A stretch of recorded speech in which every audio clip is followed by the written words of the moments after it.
U.S. Commission on International Religious Freedom, USCIRF, is known as a biased organization with political agenda. They continue to publish their propaganda on India, masquerading as part of an annual report. We really have no expectation that USCIRF will even seek to understand India's diverse, pluralistic and democratic ethos. Their efforts to interfere in the largest electoral exercise of the world will never succeed.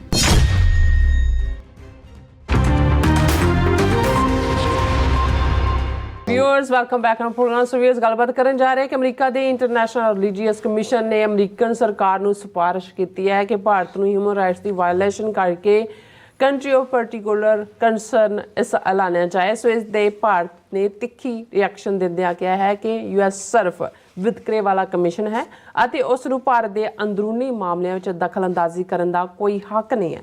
ਯਾਦ ਰਹੇ ਪੰਜਵੀਂ ਵਾਰ USCIRF ਵੱਲੋਂ ਭਾਰਤ ਨੂੰ country of particular concern ਐਲਾਨਿਆ ਗਿਆ। ਸੋ ਇਸ ਬਾਰੇ ਆਪਾਂ ਗੱਲਬਾਤ ਕਰਨ ਜਾ ਰਹੇ ਹਾਂ ਔਰ ਨਾਲ ਜਿਹੜੇ ਤੁਹਾਡੇ ਲਾਈਵ ਮੈਸੇਜ ਨੇ ਉਹ ਵੀ ਆਪਾਂ ਤੁਹਾਡੇ ਨਾਲ ਸ਼ੇਅਰ ਕਰਨ ਜਾ ਰਹੇ ਹਾਂ। ਸੋ ਅਸੀਂ ਚਾਹਾਂਗੇ ਕਿ ਤੁਸੀਂ ਇਸੇ ਤਰ੍ਹਾਂ ਬਣੇ ਰਹਿਣਾ। ਦੇਖਣ ਸੁਣ ਲਈ ਲਿਖਣ ਲਈ ਤੁਹਾਡਾ ਸਭ ਦਾ ਬਹੁਤ ਬਹੁਤ ਧੰਨਵਾਦ ਜੀ। ਡਾਕਟਰ ਸਾਹਿਬ ਕੀ ਕਹਿਣਾ ਚਾਹੋਗੇ?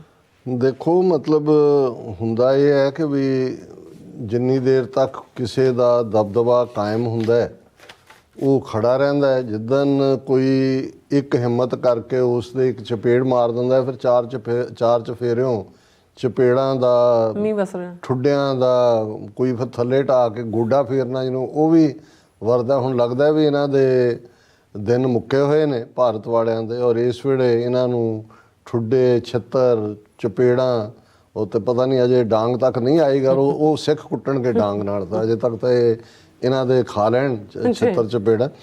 ਔਰ ਹੁਣ ਜਿੱਥੇ ਅੱਜ ਬਾਈਡਨ ਨੇ ਜ਼ੀਨੋਫੋਬਿਕ ਔਰ ਇਹਨਾਂ ਦੀ ਇਕੋਨਮੀ ਦਾ ਜਲੂਸ ਕੱਢਣ ਵਾਲੀ ਕਹਾਣੀ ਕਹਿ ਕੇ ਭਾਰਤੀਆਂ ਦੇ ਅੰਦਰ ਬਾਹਰ ਜਿਹੜਾ ਹੈ ਉਹ ਅੱਗ ਲਾਈ ਹੋਈ ਹੈ।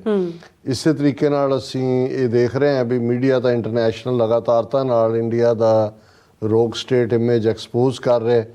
ਔਰ United States commission on international religious freedom 2024 ਦੀ ਉਹਨਾਂ ਨੇ ਰਿਪੋਰਟ ਦੇ ਵਿੱਚ ਇੰਡੀਆ ਨੂੰ ਪੰਜਵੀਂ ਵਾਰ ਇਹ ਰਿਕਮੈਂਡੇਸ਼ਨ ਕੀਤੀ ਹੈ ਸਟੇਟ ਡਿਪਾਰਟਮੈਂਟ ਨੂੰ ਕਿ ਇੰਡੀਆ ਗ੍ਰੋਸ ਵਾਇਲੇਟਰ ਹੈ ਹਿਊਮਨ ਰਾਈਟਸ ਦਾ। ਮਾਈਨੋਰਿਟੀਜ਼ ਨਾਲ ਕੀ ਹੋ ਰਿਹਾ ਹੈ ਰਿਪੋਰਟ ਦੀਆਂ ਡੀਟੇਲਸ ਅਸੀਂ ਡਿਸਕਸ ਕਰਾਂਗੇ। ਔਰ ਖ਼ਾਸ ਤੌਰ 'ਤੇ ਈਵਨ ਇਸ ਇਲੈਕਸ਼ਨ ਪ੍ਰੋਸੈਸ ਦੇ ਦੌਰਾਨ ਵੀ ਮੋਦੀ ਦੀਆਂ ਸਟੇਟਮੈਂਟਸ ਕੀ ਨੇ, ਅਦਰਵਾਈਜ਼ ਕੀ ਹੈ। ਸੋ ਉਹਨਾਂ ਨੇ ਕਿਹਾ ਵੀ ਇੰਡੀਆ ਨੂੰ ਕੰਟਰੀ ਆਫ ਪਾਰਟੀਕੂਲਰ ਕੰਸਰਨ ਐਲਾਨਿਆ ਜਾਏ। ਹੁਣ ਇਹ COPC ਇਸ ਨੂੰ ਕਹਿੰਦੇ ਨੇ। ਇਹ ਸਭ ਤੋਂ ਕਿਉਂਕਿ ਜਿਹੜੇ ਨੇ ਕੈਟਾਗਰੀਜ਼ ਨੇ ਕਿ ਕਿੰਨੀਆਂ ਕਿੱਥੇ ਵਾਇਲੇ ਇਹ ਐਕਸਟ੍ਰੀਮ ਜਿਹੜੇ ਵਾਇਲੇਟਰ ਨੇ ਰਿਲੀਜੀਅਸ ਰਾਈਟਸ ਔਰ ਹਿਊਮਨ ਰਾਈਟਸ ਦੇ ਫਰੀडम्स ਦੇ ਉਹਨਾਂ ਦੇ ਉੱਤੇ ਹੁੰਦਾ। ਫਿਰ ਜੇ ਇਹ ਹਾਲਾਂਕਿ ਇਹ ਪਿਛਲੀ 4 ਵਾਰ ਤੋਂ ਸਟੇਟ ਡਿਪਾਰਟਮੈਂਟ ਉਸ ਰਿਕਮੈਂਡੇਸ਼ਨ ਨੂੰ ਮੰਨਦਾ ਨਹੀਂ ਹੈ ਪਰ ਹੁਣ ਸਾਨੂੰ ਇਹ ਲੱਗਦਾ ਹੈ ਵੀ ਇੱਕ ਪਾਸੇ ਕਿਉਂਕਿ ਇਹ ਇਕੱਲੀ ਜਿਹੜੀ ਹੈ ਉਹਨਾਂ ਦੇ USCIRF ਦੀ ਰਿਪੋਰਟ ਤੱਕ ਮਹਿਦੂਦ ਨਹੀਂ ਹੈ। ਹੁਣ ਤਾਂ ਟਰਾਂਸਨੈਸ਼ਨਲ ਰਿਪਰੈਸ਼ਨ ਦੇ ਲਈ ਜਾਂ ਅਮਰੀਕਾ ਦੀਆਂ ਸਾਰੀਆਂ ਹੀ ਮੇਨ ਏਜੰਸੀਜ਼ ਜਿਹੜੀਆਂ ਨੇ ਉਹ FBI ਔਰ ਹੋਮਲੈਂਡ ਸਿਕਿਉਰਿਟੀ ਔਰ CIA ਔਰ ਜਸਟਿਸ ਡਿਪਾਰਟਮੈਂਟ ਸਾਰਿਆਂ ਨੇ ਕਿਸ ਹੱਦ ਤੱਕ ਇਹਨਾਂ ਨੂੰ ਫੜ ਲਿਆ ਇਹਨਾਂ ਦੇ ਬੋਧਿਆਂ ਤੋਂ ਔਰ ਉਹਨੂੰ ਝਟਕਾ ਦੇ ਰਹੇ ਨੇ। ਔਰ ਨਾਲ USCIRF ਨੇ ਉੱਤੇ ਜਿਹੜਾ ਉਹ ਹੋਰ ਉਸ ਨੂੰ ਜਿਹੜਾ ਦਬਾਲਾ ਕਰ ਦਿੱਤਾ। ਔਰ ਇਸ ਰਿਪੋਰਟ ਤੋਂ ਬਾਅਦ ਕਿ ਬਈ ਇਹ ਪੰਜਵਾਂ ਜਿਹੜਾ ਹੈ 5th ਅਟੈਂਪਟ ਐਲਾਨਿਆ ਜਾਏ ਅੱਜ ਬਹੁਤ ਸਟਰੋਂਗ ਰਿਐਕਸ਼ਨ ਭਾਰਤ ਦੀ ਫੋਰਨ ਮਿਨਿਸਟਰੀ ਨੇ ਦਿੱਤਾ। ਹੈਡਲਾਈਨ ਹੀ ਉਹਨਾਂ ਦੇ ਮੀਡੀਆ ਦੀ ਇਹ ਹੈ ਕਿ USCIRF is biased and has A political agenda. ਹੁਣ ਇਸ ਗੱਲ ਦਾ ਧਿਆਨ ਰਹੇ ਕਿ USCIRF ਕੋਈ ਐਮਨੈਸਟੀ ਇੰਟਰਨੈਸ਼ਨਲ ਜਾਂ ਹਿਊਮਨ ਰਾਈਟਸ ਵਾਚ ਵਾਂਗ ਕੋਈ ਹਿਊਮਨ ਰਾਈਟ ਜਥੇਬੰਦੀ ਨਹੀਂ ਹੈ। ਇਹ ਕਮਿਸ਼ਨ ਬਾਈਪਾਰਟੀਸਨ ਕਮਿਸ਼ਨ ਹੈ। 1996-97 ਦੇ ਕਾਂਗਰਸ ਦੇ ਐਕਟ ਦੇ ਥੱਲੇ ਇਹ USCIRF ਦੀ ਰਿਪੋਰਟ ਦਾ ਮਤਲਬ ਅਮਰੀਕਨ ਸਰਕਾਰ ਦੀ ਰਿਪੋਰਟ ਹੀ ਹੈ। ਇਹ ਸਿਰਫ ਸਟੈਪ ਰੱਖੇ ਹੋਏ ਨੇ ਉਹਨਾਂ ਨੇ। ਜਦੋਂ ਉਹਨਾਂ ਨੇ ਭਾਰਤ ਨੂੰ ਉਹਦੇ ਬੋਧਿਆਂ ਤੋਂ ਫੜਨਾ ਉਦੋਂ ਉਹਨਾਂ ਨੇ USCIRF ਦੀ ਰਿਪੋਰਟ ਦਾ ਸਹਾਰਾ ਲੈਣਾ ਤੇ ਜੇ ਉਹਨਾਂ ਨੇ ਸੈਂਕਸ਼ਨ ਜਾਂ ਦੂਸਰੀਆਂ ਉਹਦੇ 'ਤੇ ਵੀ ਬੇਸ ਲਾਈਆਂ ਜਾ ਸਕਦੀਆਂ ਪਲੱਸ ਟਰਾਂਸਨੈਸ਼ਨਲ ਰਿਪਰੈਸ਼ਨ ਦੇ ਥੱਲੇ। ਪਰ ਜਿਸ ਅੰਦਾਜ਼ ਦੇ ਵਿੱਚ ਕਿਉਂਕਿ ਠੁੱਡ ਪੈ ਰਹੇ ਨੇ ਟਰੂਡੋ ਨੇ ਵੀ ਮਾਰੇ ਹੈ ਇੱਧਰ ਵੀ ਹੋ ਰਹੇ ਨੇ ਆਸਟ੍ਰੇਲੀਆ 'ਚ ਵੀ ਐਕਸਪੋਜ਼ ਹੋਇਆ ਔਰ ਉਹਨੇ ਜਿਹੜਾ ਬੜਾ ਸਟਰੋਂਗ ਰਿਐਕਸ਼ਨ ਇੰਡੀਆ ਦਾ ਰਣਧੀਰ ਜੈਸਵਾਲ ਜਿਹੜਾ ਅੱਗੇ ਕੀਤਾ ਹੋਇਆ ਇਹਨਾਂ ਨੇ ਫੋਰਨ ਮਿਨਿਸਟਰੀ ਦਾ ਸਪੋਕਸਪਰਸਨ। ਉਹਦੇ 'ਚੋਂ ਕਹਿੰਦਾ ਕਿ US commission on international religious freedom USCIRF is known as a biased organization with political agenda। ਕਿ ਵਿਤਕਰਾ ਹੈ ਇਹਦੇ 'ਚ, ਬਾਇਸ ਹੁੰਦਾ ਵੀ ਪਹਿਲਾਂ ਹੀ ਜਿਹੜਾ ਉਹ ਤੱਤ ਕੱਢਿਆ ਹੁੰਦਾ ਔਰ ਸਿਆਸੀ ਏਜੰਡਾ ਉਹਨਾਂ ਦਾ। They continue to publish their propaganda on India masquerading as part of an annual report।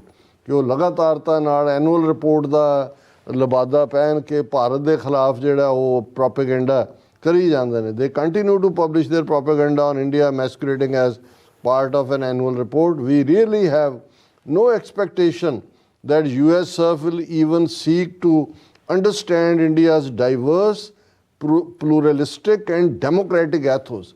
ਉਹਨਾਂ ਨੂੰ ਤੁਸੀਂ ਜੇ ਡੈਮੋਕ੍ਰੈਟਿਕ ਐਥੋਸ ਦੱਸਣੀ ਵੀਜ਼ਾ ਹੀ ਦੇ ਦਿਓ।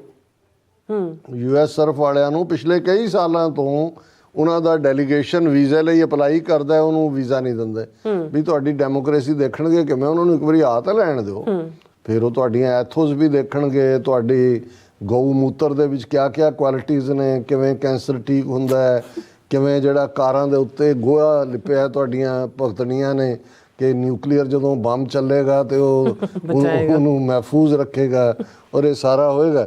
ਫਿਰ ਉਸ ਦੇ ਉੱਤੇ ਉਹ ਕਹਿੰਦਾ there efforts to interfere in the largest electoral exercise of the world will never succeed।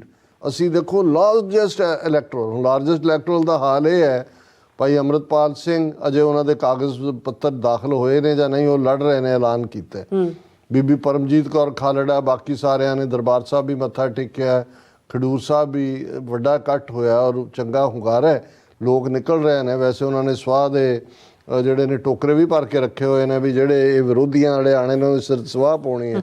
ਪਰ ਨਾਲ ਦੀ ਨਾਲ ਇਸ ਵੇਲੇ ਉਤਸ਼ਾਹ ਹੈ। ਹੁਣ 11 ਗਰੁੱਪ ਉਹਨਾਂ ਨੇ ਬਣਾਏ WhatsApp ਦੇ, ਕਿਉਂਕਿ 9 ਹਲਕੇ ਨੇ ਸ਼ਾਇਦ ਅਸੈਂਬਲੀ ਦੇ ਹੁੰਦੇ, ਔਰ ਕੱਲ੍ਹ ਦੀ ਖਬਰ ਸੀ ਕਿ ਵੀ ਉਹਨਾਂ ਦੇ WhatsApp ਗਰੁੱਪ ਨੂੰ ਬੈਨ ਕਰਤਾ, ਬਲੌਕ ਕਰਤਾ। ਬੀਬੀ ਪਰਮਜੀਤ ਕੌਰ ਖਾਲੜਾ ਜਿਨ੍ਹਾਂ ਨੇ ਫੁੱਲ ਸਕੇਲ ਹਮਾਇਤ ਦਿੱਤੀ ਆ ਭਾਈ ਅੰਮ੍ਰਿਤਪਾਲ ਸਿੰਘ ਹੋਰਾਂ ਨੂੰ, ਖਾਲੜਾ ਮਿਸ਼ਨ ਕਮੇਟੀ ਦੇ ਆਪਣੇ 2 ਵੈਬ ਪੇ ਉਹ ਵੀ ਬਲੌਕ ਕਰਤੇ। ਇਹ ਜਿਹਨੂੰ ਇਹ ਕਹਿ ਰਿਹਾ ਜੈਸਵਾਲ ਕਿ ਜੀ ਅਸੀਂ ਜਿਹੜਾ ਲਾਰਜੈਸਟ ਸਾਡਾ ਇਹ ਇਲੈਕਟੋਰਲ ਐਕਸਰਸਾਈਜ਼ ਹੈ, ਉਹ ਬੰਦਾ ਜੇਲ੍ਹ 'ਚ ਬੈਠਾ ਹੈ, ਉਹਨੂੰ ਤੁਸੀਂ ਝੂਠੇ NSA 'ਚ ਕੀਤਾ ਹੈ। ਇੱਕ ਪਾਸੇ ਤੁਸੀਂ ਕਹਿ ਰਹੇ ਹੋ ਕਿ ਜੀ ਲੈਵਲਡ ਪਲੇਗਰਾਊਂਡ ਹੈ, ਤੁਹਾਨੂੰ ਉਹਨਾਂ ਦਾ WhatsApp ਜਾਂ ਦੂਜੇ ਤੋਂ ਹੀ ਖੌਫ ਲੱਗਣ ਲੱਗ ਗਿਆ। ਇਹਨਾਂ ਨੂੰ ਇਹ ਲੱਗਦਾ ਇੰਡੀਆ ਵਾਲਿਆਂ ਨੂੰ ਵੀ ਇਹ ਗੱਲਾਂ ਇੱਥੇ ਇਹਨਾਂ ਨੂੰ ਨਹੀਂ ਪਤਾ ਵੀ ਕਰ ਕੀ ਰਹੇ ਹੋ ਤੁਸੀਂ। will never succeed। India and the US are both part of, ਅੱਗੋਂ ਕਹਿ ਰਹੇ ਨੇ ਕਿ ਵੀ ਇਹ ਕਿਵੇਂ ਪ੍ਰਭਾਵਿਤ ਕਰੇਗਾ ਔਰ ਇਹ ਸਾਰੇ ਨੂੰ ਹੋਏਗਾ। ਔਰ ਜਦੋਂ ਉਹਨਾਂ ਨੇ ਹਿੰਦੂ ਅਖਬਾਰ ਨਾਲ ਗੱਲਬਾਤ ਕੀਤੀ ਤਾਂ ਉਹਨੇ ਕਿਹਾ ਕਿ ਜੀ I would urge you to look at the report page to page and see the kind of observations made there। You will have your own judgment on this issue। ਉਹ ਭਾਈ ਪੇਜ ਬਾਈ ਜਹਾਂ ਜੇ ਤੁਸੀਂ ਉਸ ਰਿਪੋਰਟ ਦਾ page ਬਾਈ page ਰੀਜੋਇੰਡਰ ਦਿੰਦੇ ਹੋ ਕਿ ਵੀ ਆਹ ਵੀ ਗਲਤ ਹੈ, ਆਹ ਵੀ, ਉਹ ਤਾਂ ਫੈਕਟ ਨੇ। ਬਿਲਕੁਲ। ਲੇਕਿਨ ਜੇ ਤੁਸੀਂ ਹੁਣ ਇਹੀ ਮਿਥ ਲਿਆ ਹੋਇਆ ਹੈ ਵੀ ਤੁਸੀਂ ਜੁੱਤੀਆਂ ਖਾਣੀ ਨੇ, ਜ਼ਿਆਦਾ ਵੈਸੇ ਠੀਕ ਡਾਇਰੈਕਸ਼ਨ 'ਚ ਰਹੀ ਹੈ, ਅਸੀਂ ਡਿਸਕਸ ਜ਼ਰੂਰ ਕਰਦੇ ਹਾਂ, ਬਟ ਸਾਡੇ ਅੰਦਰ ਖੁਸ਼ੀ ਦੇ ਲੱਡੂ ਫੁੱਟਦੇ ਨੇ ਕਿ ਵੀ ਇਹ ਆ ਗਏ ਹੁਣ ਪੂਰਾ ਜਿਹੜਾ ਇਧਰੋਂ ਬੋਧਿਆਂ ਤੋਂ ਫੜਿਆ, ਕਿਸੇ ਨੇ ਲੱਤਾਂ ਤੋਂ ਘੜੀਸਿਆ, ਕੋਈ ਕਿਤੇ ਵੱਜ ਰਿਹਾ, ਕੋਈ ਕਿਤੇ ਵੱਜ ਰਿਹਾ। ਤੇ ਜਦੋਂ ਸਿੱਖਾਂ ਦੇ ਹੱਥ ਆਇਆ ਨਹੀਂ ਉਹ ਬੋਰੀ 'ਚ ਪਾ ਕੇ ਕੁੱਟਣਾ, ਉਦੋਂ ਇਹ ਨਹੀਂ ਆਮ ਫਿਰ ਪਤਾ ਨਹੀਂ ਲੱਗਦਾ ਜਿਹੜਾ ਬੰਦਾ ਪਿਆ ਕਿੱਥੇ ਵੱਜਦੀ ਹੈ। ਹਾਂਜੀ ਡਾਕਟਰ ਸਾਹਿਬ, ਬਹੁਤ ਬਹੁਤ ਸ਼ੁਕਰੀਆ। ਸੋਹਣਾ ਔਰ ਅਸੀਂ ਮਾਫੀ ਚਾਹੁੰਦੇ ਹਾਂ ਕਿ ਵੀ ਕਿਉਂਕਿ ਸਿਆਸੀ ਟੌਪਿਕ ਅੱਜ ਕੱਲ੍ਹ ਇੰਨੀ ਅਹਿਮੀਅਤ ਦੇ ਨੇ, ਕਿਉਂਕਿ ਗੁਰਬਾਣੀ ਵਿਚਾਰ ਦੇ ਲਈ ਮੈਂ ਆਪਣੇ ਕਿਸਮ ਦਾ ਇੱਕ ਮਾਹੌਲ ਚਾਹੁੰਦਾ ਹੁੰਦਾ, ਵਕਤ ਦੀ ਵੀ ਜਿਹੜੀ ਹੈ ਉਹ ਕਮੀ ਹੁੰਦੀ ਹੈ। ਪਰ ਅਸੀਂ ਰਿਜ਼ਿਊਮ ਕਰਾਂਗੇ ਸੈਗਮੈਂਟ ਨੂੰ ਇਹਨਾਂ ਆਉਣ ਵਾਲੇ ਦਿਨਾਂ ਦੇ ਵਿੱਚ। ਜੀ ਡਾਕਟਰ ਸਾਹਿਬ, ਹੁਣ ਆਪਾਂ ਆਪਣੇ ਵਿਊਜ਼ ਜਿਹੜੇ ਮੈਸੇਜ ਨੇ ਉਹ ਲੈਣ ਜਾ ਰਹੇ ਹਾਂ। ਸਭ ਦਾ ਬਹੁਤ ਬਹੁਤ ਸ਼ੁਕਰੀਆ ਅਦਾ ਕਰਦੇ ਹਾਂ। ਸੇਖੋਂ ਜੀ 6 for Justice ਜ਼ਿੰਦਾਬਾਦ ਕਹਿੰਦੇ। ਰਾਜਵਿੰਦਰ ਸਿੰਘ ਜੀ ਕਹਿੰਦੇ ਡਾਕਟਰ ਸਾਹਿਬ you have to be a walking dead to make statements like Indian foreign service and completely shameless people responding to USCIRF। और फिर इस तरह दविंदर मुल्तानी जी खालसा जिंदाबाद कहते हैं। और फिर सरबजीत कौर कहती है कि खालसा जी 3-4 बच्चों की रवायत शुरू करने की ज़रूरत है जी। सो सतबचन सिंह जी कहते हैं remember now Sikh court in UK। I hope Sikhs Khalsas must use for the betterment of world and become the voice of God's mindset। Harmandir Sahib ਸੋ ਉਹਨਾਂ ਦਾ ਕਹਿਣ ਦਾ ਮਤਲਬ ਹੈ। ਔਰ ਜੀਤ ਸੂਰਤੀਆ ਜੀ ਖਾਲਸਾ ਜ਼ਿੰਦਾਬਾਦ ਕਹਿੰਦੇ ਨੇ। ਰਾਜਵਿੰਦਰ ਸਿੰਘ ਜੀ ਇਹ ਵੀ ਫਤਿਹ ਬੁਲਾਉਂਦੇ ਨੇ। ਜਰਨੈਲ ਸਿੰਘ ਜੀ ਲਵ ਸੱਚੋ ਸੱਚ ਕਹਿੰਦੇ ਨੇ। ਔਰ ਜਸਵੀਰ ਸਿੰਘ ਜੀ ਖਾਲਸਾ ਜ਼ਿੰਦਾਬਾਦ ਕਹਿੰਦੇ ਨੇ। ਪਿੰਕੀ ਰਾਠੌਰ ਮੋਦੀ ਨੂੰ ਪਤਾ ਨਹੀਂ ਕੀ ਕਹਿਣਾ ਚਾਹੁੰਦੇ ਨੇ। ਸੁਖਦੇਵ ਸਿੰਘ ਜੀ ਫਤਿਹ ਬੁਲਾਉਂਦੇ ਨੇ ਸਾਨੂੰ। ਸਤਨਾਮ ਸਿੰਘ ਜੀ ਵੀ ਖਾਲਸਾ ਜ਼ਿੰਦਾਬਾਦ ਕਹਿੰਦੇ ਨੇ। ਜੋਗਿੰਦਰ ਸਿੰਘ ਜੀ ਡਾਕਟਰ ਸਾਹਿਬ ਤੇ ਪੈਨੀਲ ਕੌਰ ਜੀ ਫਤਿਹ ਜੀ। ਔਰ ਸਤਬਿਚਨ ਜੀ ਫਿਰ ਉਹਨਾਂ ਦੇ ਮੈਸੇਜ ਨੇ, ਉਹਨਾਂ ਨੇ ਕਾਫੀ ਦਫਾ ਰਿਪੀਟ ਜਿਨ੍ਹਾਂ ਦੀਆਂ ਇਮੋਜੀਜ਼ ਨੇ ਫੁੱਲਾਂ ਦੀਆਂ ਜਾਂ ਲਾਲ ਦਿਲ ਦੀਆਂ, ਸਭ ਦਾ ਅਸੀਂ ਸ਼ੁਕਰੀਆ ਦਿਲ ਦੀਆਂ ਗਹਿਰਾਈਆਂ ਤੋਂ ਹੀ ਕਰਦੇ। ਬਿਲਕੁਲ। ਪ੍ਰੀਤਮ ਰਹਿਹਾਨ ਹਾਂਜੀ ਇਹ ਕਹਿੰਦੇ ਭਾਰਤ ਮਾਤਾ ਦਾ ਸ਼ੈਤਾਨੀ ਚਿਹਰਾ ਦੁਨੀਆ ਸਾਹਮਣੇ ਆ ਗਿਆ, ਸੋ ਮੋਦੀ ਕਰਕੇ ਹੀ ਹੋਇਆ ਹੈ, ਮੋਦੀ ਹੈ ਤਾਂ ਮੁਮਕਿਨ ਹੈ ਜੀ। ਜੀ ਬਿਲਕੁਲ। ਮੋਦੀ ਨੂੰ ਜਿਹੜਾ ਉਹ ਠੇਕੇ ਤੇ ਜੋ ਦਿੱਤਾ ਹੋਇਆ ਹਾਂਜੀ ਕੌਮੀ ਕਾਰਡ। ਸੋ ਕੁਲਦੀਪ ਸਿੰਘ ਜੀ ਕਹਿੰਦੇ ਨੇ ਕਿ ਡਾਕਟਰ ਸਾਹਿਬ ਮੈਂ ਇੱਕ ਵਾਰ ਇੱਕ ਪੰਜਾਬੀ ਵਕੀਲ ਦੇ ਦਫ਼ਤਰ 'ਚ ਗਿਆ ਤੇ ਵੇਖਿਆ ਕਿ ਉਸ ਵਕੀਲ ਨੇ ਟਰੂਡੋ ਦੀ ਪੱਗ ਬੰਨੀ ਤਸਵੀਰ ਕੰਧ ਤੇ ਲਾਈ ਹੋਈ ਸੀ ਤੇ ਤਸਵੀਰ ਥੱਲੇ ਲਿਖਿਆ ਸੀ ਜਸਟਨ ਸਿੰਘ ਟਰੂਡੋ, ਜੋ ਮੈਨੂੰ ਕਾਫੀ ਢੁਕਵਾਂ ਲੱਗਾ। So nice. ਇਸ ਵੇਲੇ ਸਿੱਖਾਂ ਦੇ ਦਿਲਾਂ ਤੇ ਰਾਜ ਕਰਦਾ ਹੈ ਜਸਟਨ ਟਰੂਡੋ ਜੀ। ਮੋਹਨ ਸਿੰਘ ਜੀ ਵੀ ਵਾਹਿਗੁਰੂ ਜੀ ਕਹਿੰਦੇ ਨੇ। ਬਲਵਿੰਦਰ ਸਿੰਘ ਜੀ ਕਹਿੰਦੇ ਪੰਜਾਬੀਆਂ ਅਤੇ ਪੰਜਾਬੀਆਂ ਦੇ ਹਰ ਇੱਕ ਮਸਲੇ ਦਾ ਹੱਲ ਆਜ਼ਾਦੀ ਖਾਲਸਾ ਜ਼ਿੰਦਾਬਾਦ। ਔਰ ਸਾਨੂੰ ਉਹਨਾਂ ਨੇ ਸਤਿ ਸ਼੍ਰੀ ਅਕਾਲ ਵੀ ਕਿਹਾ। ਔਰ ਫਿਰ ਇਤਜ਼ਾਮ ਪ੍ਰੀਤਮ ਰਹਿਹਾਨ ਜੀ ਕਹਿੰਦੇ ਨੇ ਮੋਦੀ 3 ਵਾਰ ਵੀ ਜ਼ਰੂਰੀ ਹੈ ਸਾਡੇ ਲਈ, ਤਾਂ ਸਾਡਾ ਕੋਈ ਕੌਮੀ ਕਾਰ ਜਲਦੀ ਬਣ ਜਾਏਗਾ। ਸੋ ਫਿਰ ਉਹਨਾਂ ਨੇ ਸੇਮ ਹੀ ਉਹਨਾਂ ਦਾ ਮੈਸੇਜ ਆਇਆ। ਔਰ ਫਿਰ ਇੱਕ ਮਿੰਟ ਸਤਬਚਨ ਸਿੰਘ ਹਾਂਜੀ ਸਤਬਚਨ ਸਿੰਘ ਹਾਂਜੀ ਉਹ ਲਿਖਦੇ ਨੇ Baba Nanak told his followers to go in all 4 directions and practice the message of equality and eco-friendly and let these other believers carry on with their narrow inequality believers। ਇਹਨਾਂ ਨੇ ਬਹੁਤ ਖੂਬਸੂਰਤ ਗੱਲ ਕੀਤੀ, ਕੱਲੀ ਇਕੁਆਲਿਟੀ ਨਹੀਂ, ਇਕੋ ਫ੍ਰੈਂਡਲੀ। ਬਿਲਕੁਲ। ਕਿਉਂਕਿ ਪਵਨ ਗੁਰੂ ਪਾਣੀ ਪਿਤਾ ਮਾਤਾ ਧਰਤ ਮਹਤ ਦੇ ਮੂਲ ਤੌਰ ਦੇ ਉੱਤੇ ਅਸੀਂ ਰੋਜ਼ਾਨਾ ਪੜ੍ਹਦੇ ਵੀ ਹਾਂ, ਇਸ 'ਚ ਯਕੀਨ ਕਰਦੇ। ਔਰ ਪ੍ਰੀਤਮ ਰਹਿਹਾਨ ਜੀ ਡਾਕਟਰ ਸਾਹਿਬ ਮੋਦੀ ਨਾ ਹੁੰਦਾ ਤਾਂ ਨਰਿੰਦਰ ਸਿੰਘ ਸੇਖੋਂ ਮਾਈਨਸ ਕਰ ਦਿੱਤਾ ਨੇ ਸਾਡੇ ਡਾਲਸ ਬੇਸਡ ਰੈਗੂਲਰ ਵਿਊਅਰ ਉਹਨਾਂ ਦਾ ਪਹਿਲਾ ਮੈਸੇਜ ਮੈਂ ਪੜਿਆ ਸੀ, ਥੱਲੇ ਵੀ ਉਹਨਾਂ ਦਾ ਸੇਮ ਮੈਸੇਜ ਹੈ। ਸੋ ਫਿਰ ਇਸੇ ਤਰ੍ਹਾਂ ਪ੍ਰੀਤਮ ਰਹਿਹਾਨ ਜੀ ਡਾਕਟਰ ਸਾਹਿਬ ਮੋਦੀ ਨਾ ਹੁੰਦਾ ਤਾਂ ਭਾਰਤ ਮਾਤਾ ਦੁਨੀਆ ਸਾਹਮਣੇ ਐਕਸਪੋਜ਼ ਨਹੀਂ ਹੁੰਦੀ। ਸੋ ਇਸੇ ਤਰ੍ਹਾਂ ਜਸਪਾਲ ਸਿੰਘ ਕੈਲੇ ਵੀ ਫਤਿਹ ਬੁਲਾਉਂਦੇ ਨੇ। ਔਰ ਡਾਕਟਰ ਪਰਮਜੀਤ ਸਮਰਾਜ ਜੀ ਵੀ ਸਾਨੂੰ ਹਮੇਸ਼ਾ ਤਰ੍ਹਾਂ ਫਤਿਹ ਬੁਲਾਉਂਦੇ ਨੇ। ਦੀਪ ਸਿੰਘ ਸਿੱਧੂ ਜੀ ਖਾਲਸਾਨ ਜ਼ਿੰਦਾਬਾਦ ਕਹਿੰਦੇ ਨੇ। ਔਰ ਪੰਜਾਬ ਹੱਲ ਖਾਲਿਸਤਾਨ।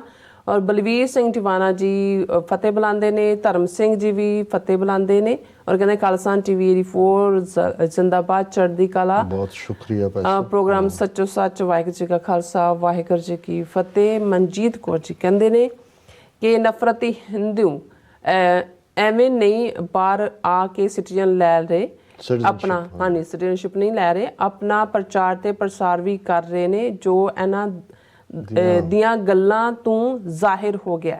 ਸੋ ਗੋਰਿਆਂ ਨੂੰ ਅਕਲ ਪਤਾ ਨਹੀਂ ਕਦੋਂ ਆਣੀ ਹੈ, ਇਹਨਾਂ ਦੇ ਹੱਥਾਂ 'ਚ ਖੇਡ ਰਹੇ ਨੇ। ਹਾਂਜੀ।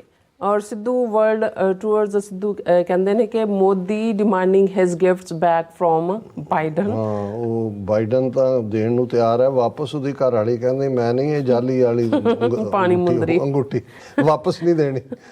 ਕੁਲਦੀਪ ਕੌਰ ਜੀ ਖਾਲਸਾ ਜ਼ਿੰਦਾਬਾਦ ਕਹਿੰਦੇ ਨੇ। ਬੈਂਟ ਕਹਿੰਦੇ ਨੇ ਕਿ ਵੋਟਾਂ ਦਿੱਤੀਆਂ ਬਿਨਾਂ ਨਹੀਂ ਰਹਿਣਾ ਧਰਮ, ਵੋਟਾਂ ਦਿੱਤਿਆਂ ਬਿਨਾਂ ਨਹੀਂ ਰਹਿਣਾ, ਰੈਫਰੈਂਡਮ ਲਈ ਵੋਟਾਂ ਪਾਓ, ਪੰਜਾਬੀਓ ਜਾਗੋ। ਵੋਟਾਂ ਜ਼ਰੂਰੀ ਨੇ ਪਰ ਇਹ ਜਿਹੜੀ ਓਰੀਜਨਲ ਹੈ ਸਿਰ ਦਿੱਤਿਆਂ ਬਾਜ ਨਹੀਂ ਰਹਿਣਾ ਧਰਮ, ਸਿਰ ਦਿੱਤਿਆਂ ਬਾਜ ਨਹੀਂ ਰਹਿਣਾ, ਮੂਲ ਦੇ ਨਾਲ ਨਾ ਅਸੀਂ ਛੇੜਛਾੜ ਕਰੀਏ। ਬਿਲਕੁਲ। ਨਰਿੰਦਰਜੀਤ ਸਿੰਘ ਜੀ ਵੀ ਕਹਿੰਦੇ ਨੇ। ਬਰਾੜਵੀਰ ਜੀ ਗੁਰਫਤਿਹ ਆਪਸ ਲੱਗੇ ਨੇ। ਠੀਕ ਹੈ ਜੀ, ਓਕੇ। ਜਸਵੀਰ ਬਾਰ ਜੀ ਇਹਨਾਂ ਦਾ ਹਮੇਸ਼ਾ ਸਾਡੇ ਰੈਗੂਲਰ ਵਿਊਅਰਸ ਨੇ। ਔਰ ਖਾਲਸਾ 6 ਫॉर ਜਸਟਿਸ ਗੁਰਪਤਵੰਤ ਸਿੰਘ ਪੰਨੂ ਪੰਜਾਬ ਹੱਲ ਖਾਲਸਤਾਨੀ ਹੱਲ ਹੈ, ਰੈਫਰੈਂਡਮ ਵੋਟਿੰਗ ਜ਼ਿੰਦਾਬਾਦ। ਔਰ ਫਿਰ ਇਸੇ ਤਰ੍ਹਾਂ ਸਾਨੂੰ ਉਹਨਾਂ ਨੇ ਫਤਿਹ ਬੁਲਾਈ ਹੈ। ਬਲਵਿੰਦਰ ਸਿੰਘ ਜੀ ਕਹਿੰਦੇ ਨੇ ਬਾਬਾ ਜੀ ਕੰਮ ਭੱਖ ਗਿਆ, ਤੁਸੀਂ ਵੀ ਇੱਕ ਛੁੱਟੀ ਘੱਟ ਕਰੋ, ਸੱਚੋ ਸੱਚ ਹਫਤੇ ਦੇ 6 ਦਿਨ ਕਰ ਲਿਆ ਕਰੋ। ਧੰਨਵਾਦ। ਬਹੁਤ ਸੁਝਾਅ ਲਈ ਬਹੁਤ ਮਿਹਰਬਾਨੀ ਤੁਹਾਡੀ। ਪਰ ਅਸੀਂ ਵੀਕਐਂਡ ਵੀ ਟਰੈਵਲ ਹੀ ਕਰ ਰਹੇ ਹੁੰਦੇ ਆ, ਸੰਗਤ ਦੇ ਵਿਚਾਲੇ ਹੁੰਦੇ ਆ, ਸਾਨੂੰ ਜਿਹੜਾ ਕੋਈ ਵੀ ਦਿਨ ਤੱਕ ਕੋਈ ਪਲ ਵੀ ਸਾਡਾ ਜਿਹੜਾ ਸਾਨੂੰ ਛੁੱਟੀ ਨਹੀਂ ਹੈ। ਪਰ ਫਿਰ ਵੀ ਤੁਹਾਡੇ ਧਿਆਨ ਰੱਖਣ ਦਾ ਬਹੁਤ ਬਹੁਤ ਸ਼ੁਕਰੀਆ। ਅਮਰਜੀਤ ਸੈਣੀ ਜੀ ਫਤਿਹ ਬੁਲਾਉਂਦੇ ਨੇ ਔਰ ਕੁਲਦੀਪ ਸਿੰਘ ਜੀ ਕਹਿੰਦੇ ਨੇ ਕਿ ਡਾਕਟਰ ਸਾਹਿਬ ਭੈਣ ਨੀਲਮ ਕੌਰ ਜੀ ਨੇ ਠੀਕ ਕਿਹਾ ਕਿ ਬਾਈਡਨ ਨੇ ਤੁਹਾਡਾ ਪ੍ਰੋਗਰਾਮ ਵੇਖ ਲਿਆ ਤਾਂ ਹੀ ਕੰਨ ਖੜੇ ਹੋ ਗਏ ਉਹਦੇ। ਜਸਵੀਰ ਸਿੰਘ ਜੀ ਕਹਿੰਦੇ free Palestine, free Indian occupied Kashmir and Punjab too. Sukhjeevan ਹਾਂਜੀ ਬੱਚੂ ਜੀ good job, keep it up, thanks to open people eyes and all about truth and Sikhism ਜੀ ਫਤਿਹ ਬੁਲਾਉਂਦੇ। ਮਨਜੋਰ ਕੇ ਨੂਰ ਖਾਲਸਾ ਜ਼ਿੰਦਾਬਾਦ ਕਹਿੰਦੇ ਨੇ। ਅਵਤਾਰ ਸਿੰਘ ਜੀ ਫਤਿਹ ਬੁਲਾਉਂਦੇ ਨੇ। ਪਰਮਿੰਦਰ ਕਹਿੰਦੇ ਖਾਲਸਾ ਜ਼ਿੰਦਾਬਾਦ। ਫਿਰ ਦਵਿੰਦਰ ਸੰਧੂ ਜੀ ਵੀ ਫਤਿਹ ਬੁਲਾਉਂਦੇ ਨੇ। ਕਹਿੰਦੇ ਡਾਕਟਰ ਸਾਹਿਬ ਹੁਣ ਤਾਂ ਭਾਰਤ ਮਾਤਾ ਦੀ ਗਾਨੀ ਦੇ ਮਣ ਕੇ ਖਿਲਰਦੇ ਨਜ਼ਰ ਆ ਰਹੇ ਨੇ। ਗਾਨੇ ਦੀ ਮਲਕੀ ਨਹੀਂ, ਸਿਰ ਦੇ ਵਾਲ ਵਿਚਾਰੀ ਆਪ ਹੀ ਖੋ ਕੇ ਸੁੱਟ ਰਹੀ ਹੈ ਕਿ ਵੀ। ਸੋ ਇਸੇ ਤਰ੍ਹਾਂ ਸੋਹਣ ਮਲੀ ਜੀ ਫਤਿਹ ਬੁਲਾਉਂਦੇ ਨੇ। ਸੁਰਮੁਖ ਮੁੰਦਰਾ ਜੀ ਫਤਿਹ ਬੁਲਾਉਂਦੇ ਨੇ। ਕੁਲਦੀਪ ਸਿੰਘ ਜੀ ਵੀ ਫਤਿਹ ਬੁਲਾਉਂਦੇ ਨੇ। ਜਸਕੀਰਤ ਸਿੰਘ ਜੀ ਵੀ ਕਹਿੰਦੇ ਨੇ ਕਿ ਵਾਹਿਗੁਰੂ ਜੀ ਕਾ ਖਾਲਸਾ ਵਾਹਿਗੁਰੂ ਜੀ ਕੀ ਫਤਿਹ। ਡਾਕਟਰ ਸਾਹਿਬ ਵਾਹਿਗੁਰੂ ਜੀ ਤੁਹਾਡੀ ਚੜ੍ਹਦੀ ਕਲਾ ਕਰਨ, ਖਾਲਸਾ ਜ਼ਿੰਦਾਬਾਦ। ਇੰਦਰਜੀਤ ਸਿੰਘ ਸੰਧੂ ਜੀ ਵੀ ਖਾਲਸਾ ਜ਼ਿੰਦਾਬਾਦ ਕਹਿੰਦੇ ਨੇ। ਸਭ ਦਾ ਬਹੁਤ ਬਹੁਤ ਸ਼ੁਕਰੀਆ। ਹੁਣ ਆਪਾਂ ਆਪਣੀ ਵੀਰਸ ਕੋਲੇ ਨੇ ਇਜਾਜ਼ਤ। ਵਿਊਅਰਸ ਸਾਡੇ ਪ੍ਰੋਗਰਾਮ ਦਾ ਸਮਾਂ ਇੱਥੇ ਮੁੱਕਦਾ। ਤੁਸੀਂ ਆਪਣੀ ਰਾਏ ਤੇ ਸੁਝਾਅ ਸਾਨੂੰ ਭੇਜਣਾ ਭੁੱਲਣਾ ਸਾਡੇ ਇਸ ਪਤੇ ਤੇ sos@tvreports.tv ਤੇ। ਅਸੀਂ ਆਪਣਾ ਪ੍ਰੋਗਰਾਮ ਲੈ ਕੇ ਫਿਰ ਦੁਬਾਰਾ ਤੁਹਾਡੇ ਰੂਬਰੂ ਹੋਵਾਂਗੇ। ਤਦ ਤੱਕ ਲਈ ਮੈਨੂੰ ਤੇ ਆਪਣਾ ਸੁਣਾ ਗਿਆ ਦੋ ਦੇਖਦੇ ਰਹੋ TV 84। ਬੁਲਾ ਦਿਓ ਫਤਿਹ। ਵਾਹਿਗੁਰੂ ਜੀ ਕਾ ਖਾਲਸਾ ਵਾਹਿਗੁਰੂ ਜੀ ਕੀ ਫਤਿਹ। ਰੱਬ ਰਾਖਾ।